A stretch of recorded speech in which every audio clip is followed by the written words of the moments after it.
Chhattisgarh gi Narayanpur da leiba Ramakrishna Mission Ashram ground da chathariba kunmapal suba Senior Women's National Football Championship ki final match Manipur amadi Orissa anigi marakta ngasi nungthil pung ani taba matamda sanaragani.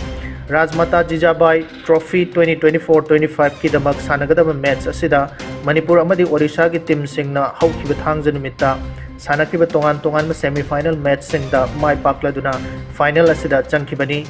Match asigi live telecast Google Play ki SSEN application da yenga fanglagani. Manipur Police ki kangbu amana ngarang kaksing chumnang area da chathakiba thiba humbagi thabakta lona thingkraba pripak ki active cadre ama fare hairi farba miyoi adudi kaksing district ki irengban mairenbam maning lekai dagi khungbong mayum Abhijit Singh chahi 13 ni hairi. Security Force na laku Jackson Thaurangi Manung Channa Imphal West amadi Kangpokpi District ki Phayeng Songlung amadi Chiruda Chathakiba thiba humbagi thabakta bom amadi nongmai maru kaya fagat ngamkhre. Phayeng gi Porom Hill da chathakiba operation aduda kapa yariba SLR nongmai maru taraga mathoi SLR magazine ama SLR gi tokning humfuga taruk battery ama amadi radio set antenna ama fagale hari loinana ke songlung da chathakiba operation amada AK rifle ki missed round ama AK rifles ki tokning samaga ani SLR ki cartridge ani 12 bore cartridge ama amadi local made bomb ama fagale hari.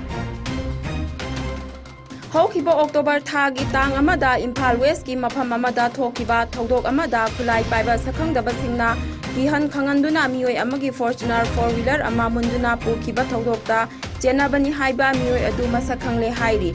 Police tagi phangba paw asigi matung inadi 4-wheeler adu arambai tengol gi member ni haiba Imphal West ki Uripok Sorbon Thingel dagi Asem Kanan Singh sahi yankhai apokba e bochokba sing hairiba mioi asina sizinaduna leire haiba khangba ngamle.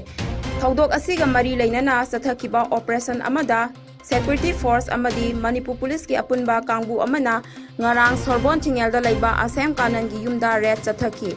Red chathaba aduda Asem Kanan amadi thodok aduda chenabani haiba mahakaloina kiba mioi sing adudi thiba phangkhide. Adum oinamak hairiba red asida singna ningai oiba polam kaya thengnabadagi seize tawsangre hairi. Seize tawkraba polam sing adudi CCTV gi DVD machine ama I-20 4-wheeler ama olive green machu gi bag ahum SDRF haina thaba life jacket ama hurricane MOD 18 haina thaba air gun ama amadi metal plate singa konana BP jacket ani ni hairi. Thodok asigi matangda police na case ama lokhatuna makhata na thijanbagi thabak chatheri haina paw asina makhatari. Mamangai degi hauna barak turen mayaida lairaklaba maitai singa tanaba yadraba khubam asida khwairakpa irel umanglai ngaksek luk Lakipur kasarna sinduna lagliba waksingi ani shuba nomaijing numit ingkumja lising ani kunmanga gi January 12 da pangtholagani hairi.